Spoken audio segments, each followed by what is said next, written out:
По шариату человек рождается в исламе, рождается в животе матери на 4-й месяц. Где-то на 5-6 месяце моя мама, которая была беременна мною, они переехали в Сухуми. И Джаном, как вот Джан Хусах Тагери, да, я там где-то в Средней Азии я родился, а де-факто вот в Сухуми. И в Сухуми была такая община, там человек 300 было крымских татар, или семей 300, вот так вот, которые старались ближе к Крыму приехать. И мы общались, да, ну, родители, я сверстников практически не знал, у нас на улице не было это самое. Во всей школе была одна девочка, вот, крымская татарка, и один учитель был. Мусфет Ага, кажется, по истории, кстати. Любовь к истории через него. Ну а так, в то время же, вот 70-е годы, 80-е годы, очень много, ну, гости приезжали, там, всякие люди приезжали, родственники приезжали. Дом у нас большой был, он такой двухэтажный, вот, много комнат, и приезжали. Вот, ну и вот это вот воспоминание постоянно, как и у всех. Хотя, конечно, ну, Крым был каким-то таким вот, с одной стороны, раем, я понимал, а с другой стороны, Крым был не совсем раем. Это я понимал с детства, что Крым это сложно вообще. Потому что, а как вот вы понимали с детства? Ну, у нас постоянно турецкое радио работало. Иногда даже телевидение прорывалось в Сухуми, недалеко там. Вот. И я помню, было предложение Мустафа, ну это уже вот не сегодняшний день, поэтому уже было как, что здесь степь есть. Потом мы в 60-е годы ездили к Тизанашке, она по Вербовке была за Джанкоем там, в деревне. Я помню, это грязь там такая, мы ночью с матерью идем, у меня там в сандале засосало этой грязью, а мне было или боязно, или стыдно сказать, что мне я шел в носке там по этой... Потом мать говорит, где сандали, там, пошла за этой сандали. Это степь, вот это. Я думал, это Крым. А потом, когда мы уже там с матерью, там, с родителями приезжали сюда в Крым, не часто, кстати, вот, то, ну, видели, да, Крым. Ну, Крым же для вас это Хутлах, правильно? Ну, не совсем. Вы же себя со степями не К сожалению, да, долгое время. Сейчас я со степями себя ассоциирую. Мне, я бы даже, ну, если бы я жизнь начал бы, я бы жил бы и там, и там. Мне очень нравится Керченский полуостров. Мне нравится вот Акмечить. Вот я не помню, как это называется. Это Чернородная, что ли, Черноморская, да, Ахмечить, да, или Чернородная, ну, не важно. В общем, Ахмечить, вот, степная, там нравится мне очень. Вот. Я бы там жил. Мне нравятся рассветы там вообще. Степь это какая-то, это какой-то космос. Но это вы говорите о принятии или о чем-то другом? Не, сегодня я говорю. Ну, сегодня. Я в Крым практически очень много где прошел вот, по Крыму. Практически все берега там, ну, почти все берега замкнулись. То есть, и я видел Крым, вижу Крым. И мне нравится степь, да. Степь нравится. Я даже больше скажу, мы жили в Тамане, потом вот в 79 году ближе к Крыму переехали. И жили в Тамане. И у меня не было ощущения, что Тамань это моя родина. Но Тамань тоже моя родина, это Крымское ханство. Это фонтан там татарский, там, который сегодня называют турецким почему-то. Это башташи из мрамора, которые в Краеведческом музее. Это Кубань. Я сегодня еду по Кубани, и я Таманский музей с удовольствием посещаю. Или Азовский музей. Я его воспринимаю как свою родину.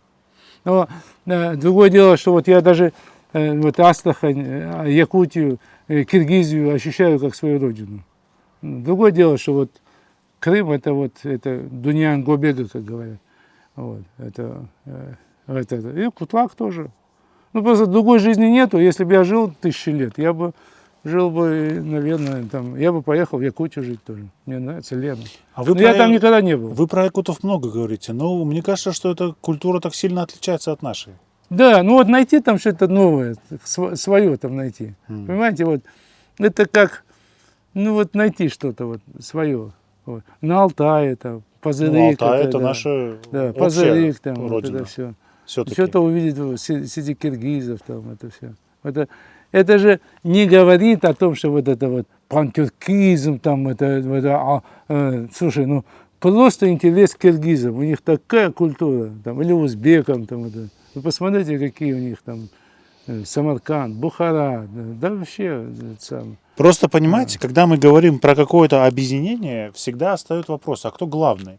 Вот мне кажется, это Нету самое... главного, ну что вы, Нет, что нет, зачем? это я Что понимаю. вы там? Но все равно, вот мне кажется, это тюркская проблема, тюркская боль, что каждый тюркский народ себя считает главным народом, а все остальные это уже младшие братья, младшие И сестры. это вообще проблема народа воинов. Вот мы, крымские татары, воины свои в сущности. Поэтому многие из нас, 99% из нас, считают себя генералами. Понимаете, в этом проблема. Другое дело, появляются лидеры, это все такие процессы. И никто не говорит о том, что вот казахи должны быть главнее татар. Вот. Другое дело, что есть Казахстан, там, допустим, есть Крым, да, и есть казахи, которые, вот, казахские там, рода, которые в Крыму были, и там, барыны, аргыны там, и так далее. И что, мы же родственники, понимаешь? И сказать, нет, нет, нет, мы не будем там, да что, мы не собираемся создавать одно государство. Ну, какие-то почему там, ну, скажем, Российская Федерация, да, вот она же федерация, там же, это же федерация, это народы объединились, правильно же? Или нет? Если нет, то надо убрать федерацию, назвать ее Русью и все. Это же так же, правильно же? Нет, она федерация. Значит, надо развивать федерацию, надо развивать в России. Там. То же самое в Украине, там разные народы живут, в Германии там. Но в Германии у них другие законы в Европе. Вы знаете, что в Европе национальные законы другие, чем в других это самое. И они говорят, решите свои национальные права, что тысячи национальных культурных автономий в Париже в одном. Национальных культурных автономий. В Крыму одна стала национальной культурной автономией, кто-то зарегистрировал, надо же, чуть ли не государство создал. Это вполне нормальная ситуация, потому что живет там в Париже, допустим, тысячи там нигерийцев, и они создали свою национальную культурную автономию. Они же налоги платят, и государство им помогает, там, они там развиваются и так далее. Это нормальная ситуация. То же самое и здесь должно быть, в этих, как бы, ну, в этой парадигме. Что нам сегодня мешает казанских татар считать братьями, а не там, допустим, какими-то соперниками где-то что-то? Вы знаете, вообще, если вот брать там, есть некие мифы, да, вот, если брать, изучают вообще, вот если вопрос изучают, 0,01% там, как кто-то изучает друг друга, остальные живут своей жизнью. Другое дело, как воспринимают. Да, Понимаете? на уровне Да, восприятия. на уровне восприятия. Ну, должны нормально воспринимать. Понимаете, вот в Казани ко мне относятся очень хорошо. Я вам скажу вот такой пример. 26 апреля, на день рождения Тукая, я стараюсь вот быть, ну, когда, мне 2 или 3 раза мне удавалось побыть. Это день Мин Татарча Сулешем, день национального языка, день рождения Тукая.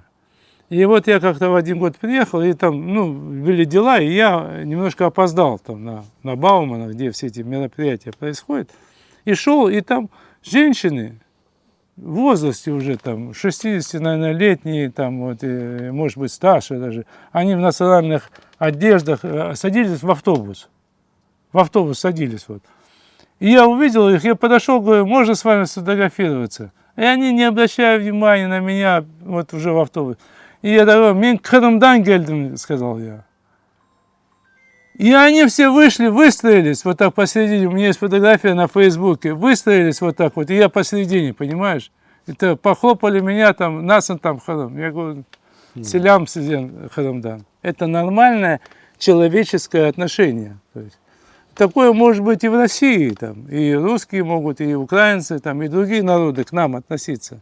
Но у казанских татар, у киргизов, у казахов особенные отношения. Потому что когда-то мы были в одном поле. Это не значит, что мы сейчас вот Туран должны создать там, или там во главе, там, не знаю, там, с Хакасией, да, или с Турцией. Там. Нет. Но мы должны, потому что вот мы изучаем декоративно-прикладное искусство крымских татар. Но не хватает материала, если мы не будем изучать астраханских татар. Вы знаете, вот эти женские Кисеты? Не, вот на поясе вот это на сцене называют. Ну вот такая вот на поясе. Что у кого я увидел их? Эту форму у кого увидел на поясах? У казахов. У казахов на поясах не филигрань, другая, но форма она осталась. Понимаете, вот эти вот форма чистая наша крымско-татарская.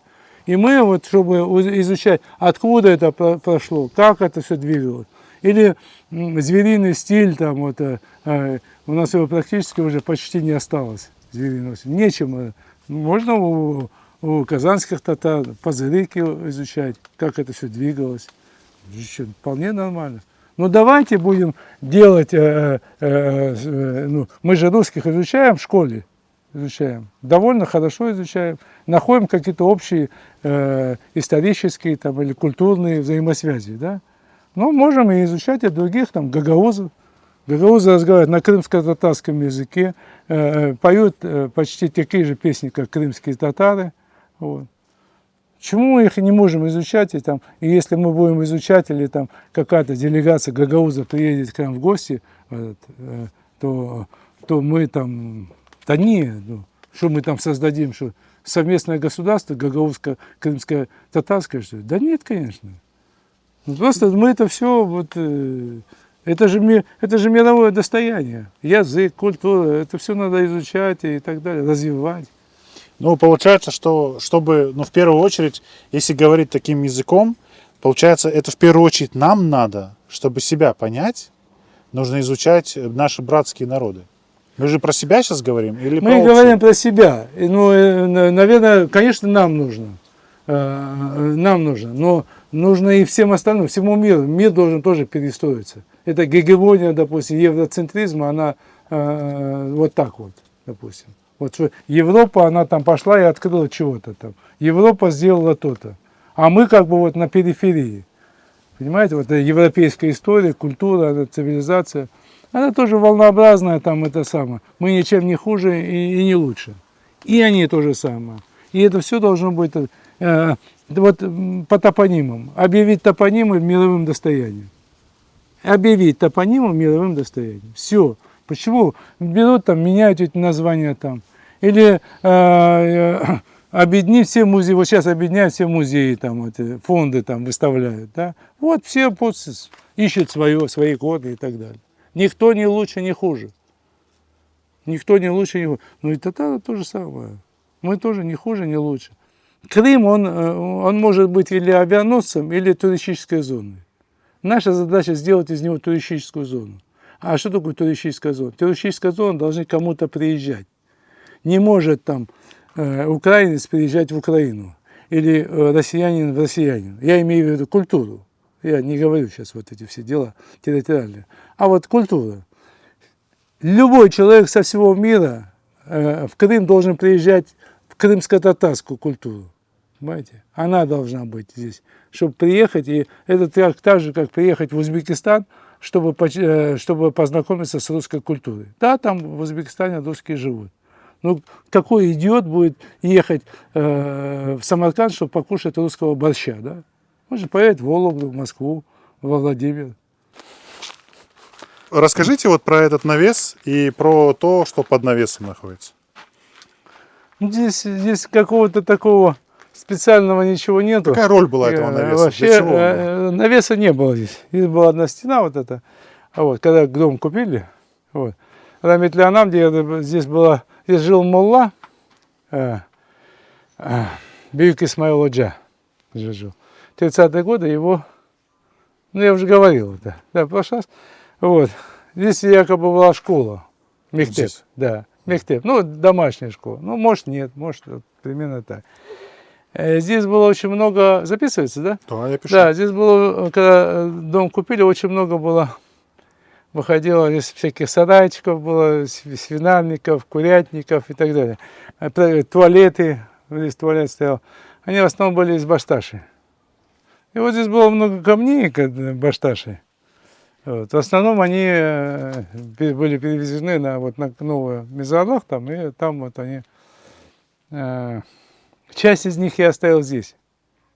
Я могу объяснить почему. Потому что надо там строить дюрбе и в дюрбе ставить. Здесь, потому что сохранность очень плохая, там плохая.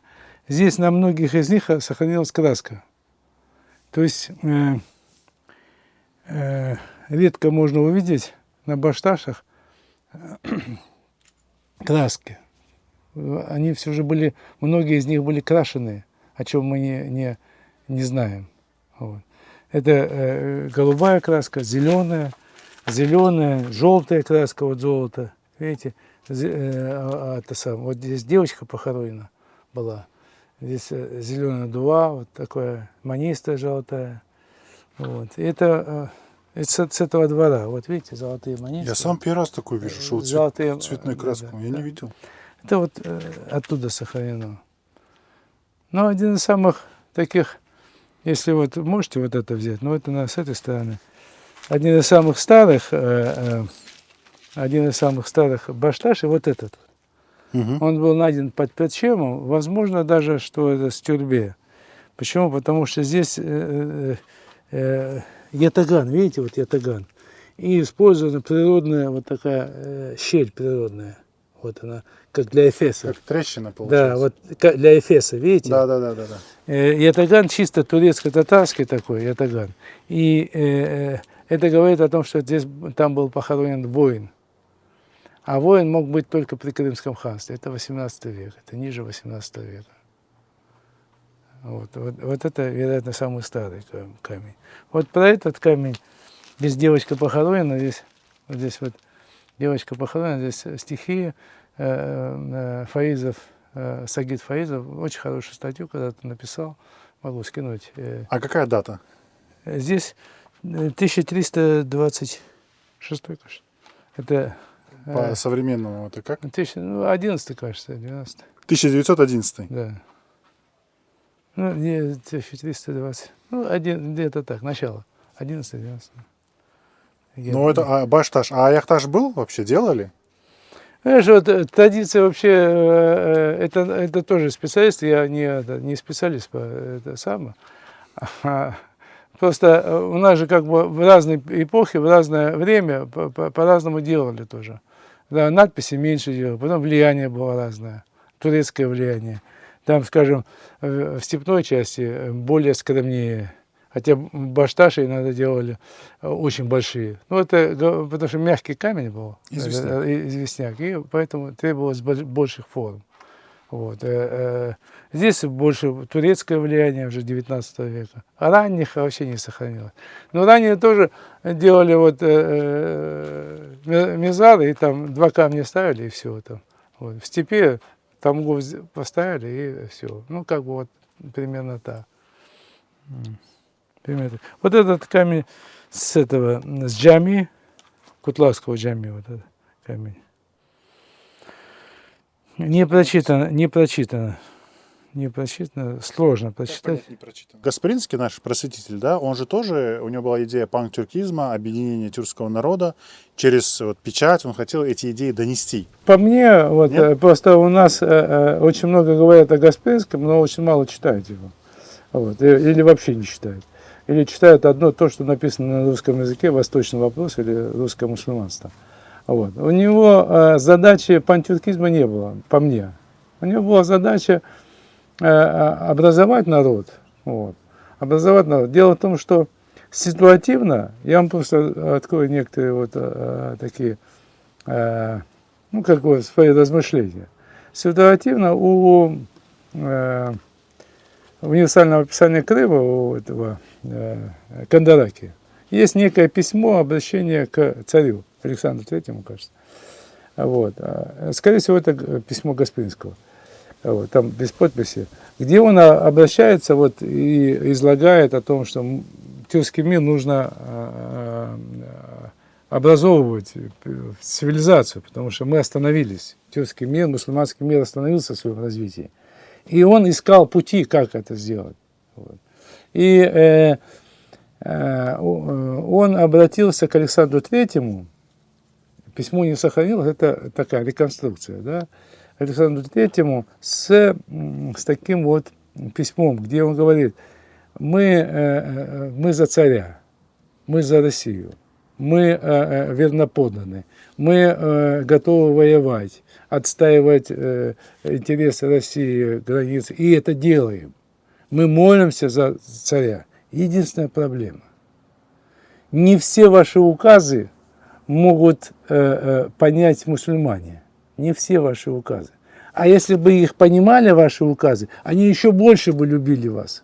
Еще больше были бы россиянами и больше были бы в этой стране гражданами этой страны. Поэтому давайте издавать, дайте возможность, а никому не давали издавать. Это было жесткое государство, национальное. Никому не давали. Казанским татарам в 1904 или 1905 году газеты только, у них очень большой потенциал был, купеческий.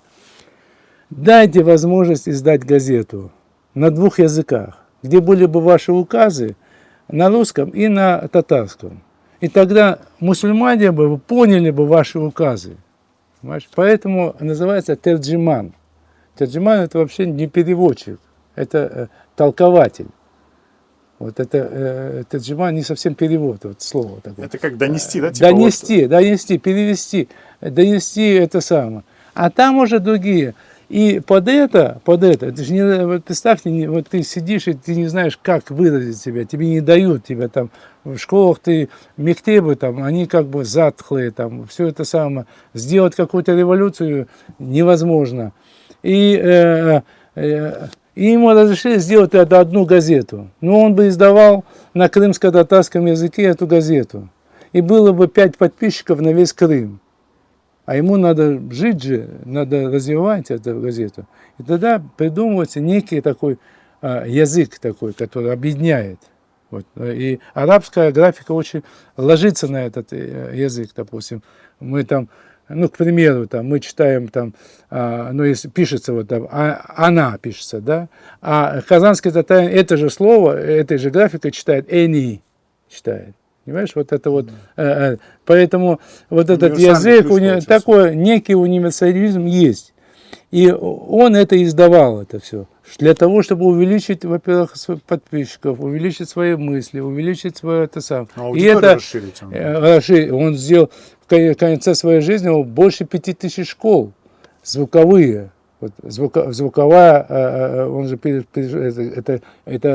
это главнейшая его работа, перейти с слоговой обучения, слогового, к звуковому. Слоговое обучение для того, чтобы научиться читать, надо было 2-3 года. 2-3 года только прочитать. А он, когда открыл свою звуковую, через 3 месяца он уже собрал в Бахчисарае родителей, и эти родители были поражены, как их дети читают звуковым. Вот. И своей уже в конце больше 5000 школ было сделано в России. Это Гаспринский. А то, что пантюркист, там, не пантюркист, хотел объединить тюркский народ, он понимал реальности. Этот человек не очень хороший бизнесмен вообще-то. Потому что часто у него не получалось. Там ему помогали. Кстати, казанские татары, Ромеевы, сколько ему денег дали. Тагеевы, Тагеевы. Ну, Акчурин не так много денег дал. А Акчурин дал свою дочь. Это же капитал. Но он не дал приданного. Но имя дал же. Да. А что имя? А он потом обанкротился, Акчурин. Дальше что? И пришел к Гаспринскому.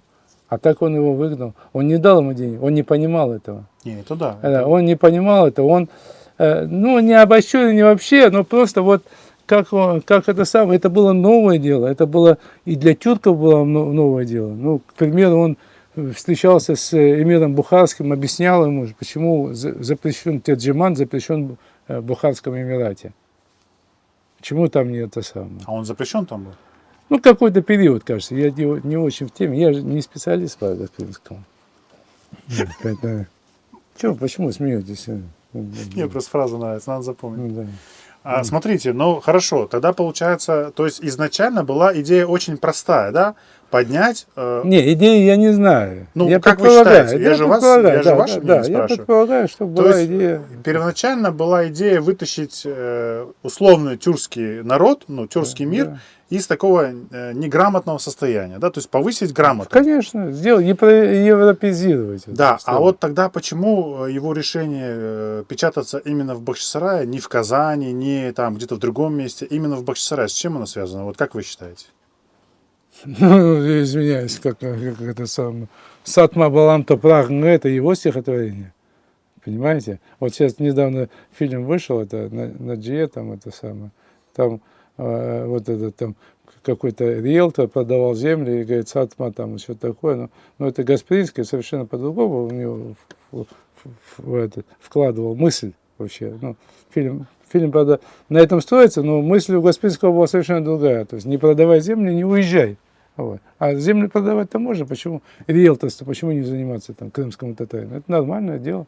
Не мы так, я извиняюсь, не мы так, другие, кто-то будет заниматься риэлторством. Здесь имеется в виду продажа родины, такие громкие слова. Ну, громкие слова, люди продают дома, продают участки, развивается страна, и этим кто-то занимается. Но будут русские заниматься, или евреи, или же там армяне будут, какая разница? Ну, или татарин.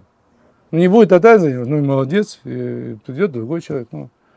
Но здесь, наверное, смысл, как мне кажется, опять же, я не знаю, здесь, наверное, смысл был такой, что когда были такие волны иммиграции, да, люди уезжали, продавали землю и уезжали. Да, уезжали. Против этого, здесь, наверное, да, здесь вот фильм, вот я после этого что-то я фильм, это не нужно было фильм вспоминать. Ну, сам по себе, я же не специалист. Не специалист, да, я же не Белинский, чтобы критиком быть.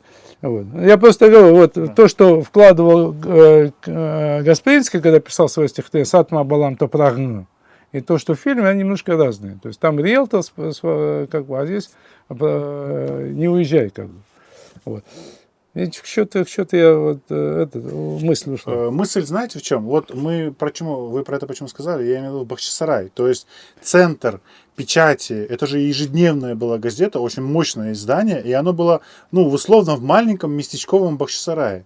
То есть на то время, на момент издания, Казань же, она стояла намного прочнее, скажем так. Ну, во-первых, он был глава города, у него какой-то ресурс был. Вот. Потом он же тоже, ну, я не знаю, опять же, я вот все детали там не могу сказать, но почему это он Бахчисарай там, но я бы тоже Бахчисарай делал бы, но у него была какая-то недвижимость, какие-то деньги были там, вот, которые он заработал. Потом он от первой жены, там, Хатидже, кажется, ее звали. Хатидже, да, Хатидже, тоже получил какие-то приданные, потом он, как мне говорил, просил его своего зятя, там, говорит, заложи там, ну, так мне говорили. Ну, насколько я знаю, его тесть продал свои сады, да, и отдал деньги Гаспринскому. Да, тот его профукал. Ну, вот, профукал, он же газету выпускал.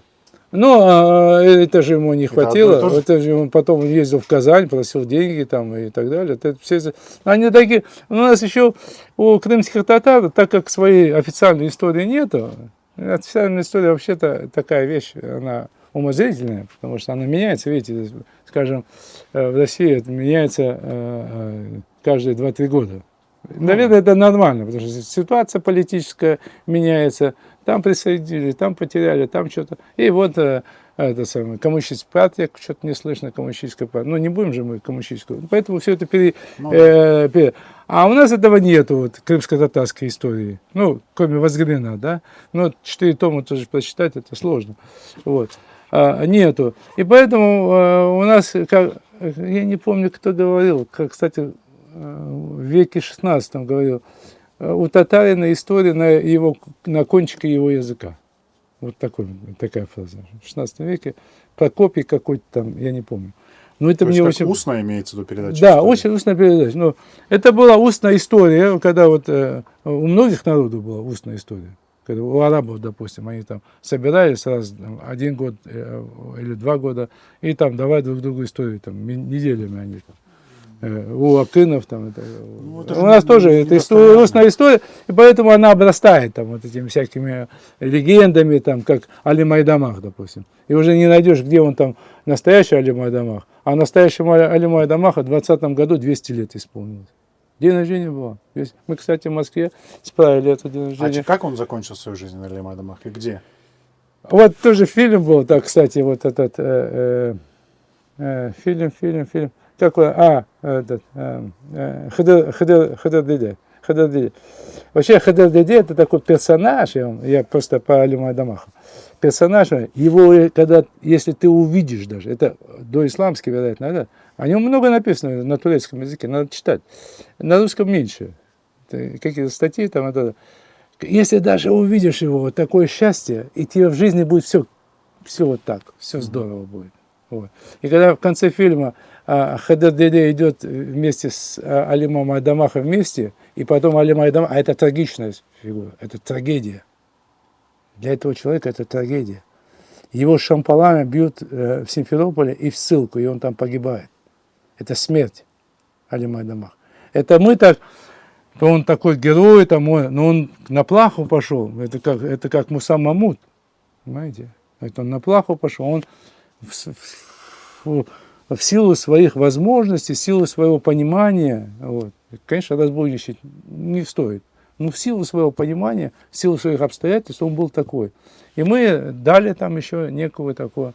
Кстати, в России это тоже знали. Было написано несколько пьес по Али Майдамаху. Вот. Эти пьесы ставились на сценах. Вот. И его любовь там, к царе там, и так далее. То такие большие книги. Наши вообще крымские татары писали письма? Очень мало. Почему? А кого писать? Пошел, сказал ему все. То есть это связано с тем, что очень закрыто жили люди? Слушай, казанские татары, во-первых, их много было. Во-вторых, куча купцов. Ездили туда-сюда, магазины по всей России. Касимовские татары. Касимовские татары – это самые лучшие официанты в России. Это Яр, вот эти все рестораны. Очень дорогие, лучшие официанты, татары касимовские. Они не бухали, не пили. Мусульмане же. Потом они быстро это все научились. И Москва, Петербург, ни одного буфета не было, которое было бы под русскими. Все татарские были. И все они переписывались друг с другом. Все эти и так далее.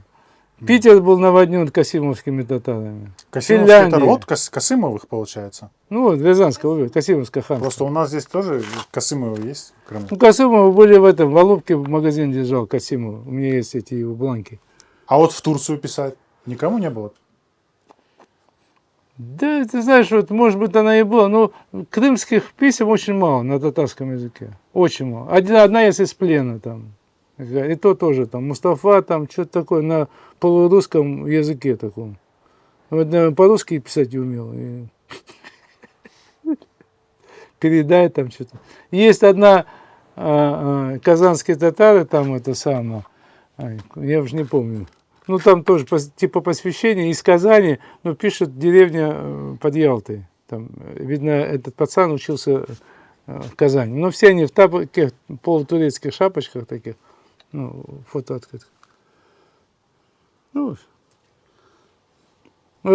дядя Акчурина есть там, у меня этот сам, Акчурина есть. Не замираю. Есть такой вопрос. Буквально один вопрос еще остался у меня. Вот есть такое... Удивительно. Да. Вопросов много вообще. Просто не хочется вам это... Ну, ответов ты не можешь получить. Да. Вот, смотрите, знаете, в чем вопрос? Вот есть такое представление, что как будто сейчас у нас наша культура, она такая эстрадно-базарная, если так, ну, грубо можно сказать. Вы понимаете, о чем я говорю? Да, конечно. Или это, вот, что у нас с наукой и с культурой вообще обстоят дела? Вот какая у нас сегодня состояние? Как вы считаете вообще? Ну, вообще очень обширный вопрос такой. Да? Да, обширный. Может быть, Я конкретно? просто попробую очень, Молодежь, да, сколько у нас? да, сколько очень конкретно тебе попробую, Давайте. это самое. Вот насчет, как ты сказал, базарно, Базарно-сценическая культура. ну, базар Сцена и базар, да. Дело в том, что вот мир, он двигается же, да, телевидение, интернет, и молодежи постоянно хочется развиваться. Так. Развиваться, и они не могут понять, а молодежи некому объяснить, бывает, что у нас скажем, искусство, оно традиционное у нас. Оно в традициях должно развиваться. Не может, не вне традициях. Это европейское искусство, оно развивается, оно должно развиваться. Понимаешь, вот должен там модерн перейти в черный квадрат, кубизм, там, авангард, там, сублимитивизм, там, и так далее, и так далее. Но это революция, не преемственность, да? Это постоянная эволюция должна быть в европейском искусстве. А у нас традиционная. Вот моя Рамит Леонам, она пела песни, там 2 куплета с упоминанием Мамая. Или с упоминанием генуэзцев. Понимаете, вот все неги, генуэз, бой ГБ, там, кучук, видно, они маленькие были, эти генуэзцы, вот. Кучук, генуэз ГБ. Понимаешь, там, вот песни, у меня записаны эти песни. Вот. Это традиция, понимаете, то есть вот Мамай, когда был Мамай? Когда у Мамай был? В 1380 году, да? То есть в 90 каком-то его убили. Ну, неважно, вот это 14 упоминание Мамая. Упоминание генуэзцев, 1475 год, последний раз генуэзцы были здесь, в Крыму. Вот это самое. Это традиция. Это как японская, там, ну часто вот приводят там театр теней, да? Это театр одно и то же показывает, одно и то же 2000 лет. Вот этот театр. Или японец сидит, он смотрит, кайфует от этого. Это одна своя там как бы линия, парадигма своя, да, вот это. И у нас тоже традиционная. Поэтому, если мы не можем там «Эй, Гузель Харым» играть в джазовом варианте, да смысл теряется. Или какие-то песни, плачи, там, о любви, там, и так далее, в темпах играть, других. Потому что теряется весь смысл. И культура то же самое. Она должна развиваться, но в традиционных рамках. А если традиция была потеряна, что делать? Что значит потеряно? Значит, вот это и возрождать. значит, вот танца нету, вот танец мы потеряли. Что с этим делать? Ну, что значит потеряли танец? Вот я насчет танца потеряли, я не могу. Вот насчет не могу сказать, что потеряли его. Ну, потеряли. Да, Ну, никто не знает, какой был танец. Ну, не знаю, да, потому что его и не было. Вот не было, канонов не было. Понимаешь, вот танцевали в каких-то таких условных канонах танцы, да? Я, к примеру, говорю, Да, я не говорю, что это не было. Я понял. В каких-то примерных канонах вот танцуют там вот посмотри там 20-е годы там Хайри как танцует, да? Там, в том же Алеме или же Бьюк Гунеш там в фильмах, да? И вот он в этих традициях танцевал. Но таких жестких не было. В песнях есть жесткие каноны там. Выдержано свое авторское исполнение, но в канонах. А в танцах нет. А потом говорят, ах, мы потеряли этот самый. Или мы потеряли керамику там. Или мы потеряли чего-то. А может и вот как бы вот, каких-то направлений не было. Ничего страшного в этом нету. Ну, что вот не было жестких таких направлений. Ну, развивайте танцы. Это такая штука. Человек вот выпьет, вообще не умеет танцевать. Иногда пластика появляется. Да, или пластика появится для него, как он кажется ему. Вот. Ну, такая вещь. А вот с песнями, песни, стихи, это традиция. Мы же, допустим, вот традиция, допустим, исполнения Ашихумера, да? Мы его потеряли. Ну, хотя даже не Ашихумер, а вот это дистанты того периода. Почему? Потому что там Алхалышны, Асхадан, Чек, Хайрахны, Юзюне, там, ну и так далее. Вот это 1648 год. Вот. А его пели. Это самое. И это зафиксировано, как его пели, вот Асия Аблам и в Асиресе, она пела Ашихумера, как песню. А мы сейчас это говорим, а как мы мелодию не знаем, это, да, вот потеряли, да. Ну, может быть, попробуем посмотреть на казахов, как ахыны там у них поют, и возродим. Там, или как турки там, еще что-то. Поэтому надо с ними взаимодействовать. У казаков это точно нет. Вот это исполнение Ашихумера. У них своя традиция. Вот я по Кутлаху сейчас ехал, и этот забор, такой забор, он не везде.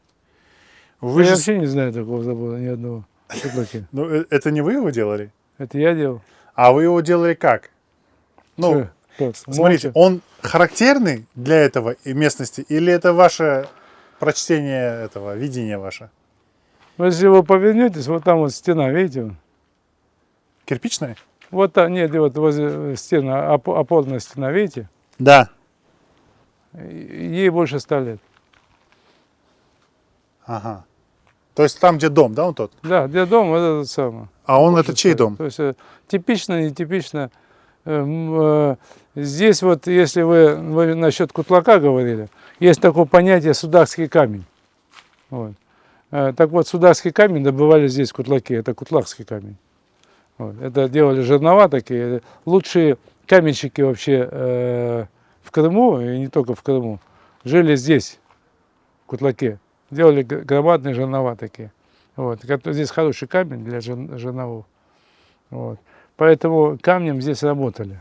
Ну, вы эту кладку сами делали, да? Все стены, которые в доме, я делал сам, кроме дома. А откуда вы знаете, как делать? Откуда я знаю? Ну, да, я, допустим, не знаю, как делать кладку. Ну, она очень просто делать. Если вам нужен сам механизм, я могу объяснить. Вот. Делается почему стены у нас толстые, там метровые, допустим. Вот. Делается две, как говорится, заподлицо, и посередине мелкими камнями выкладывается. И глиной забивается. У нас дома, вот они каменные, но они не совсем каменные, они каменно-саманные. То есть посередине саман. Делалась,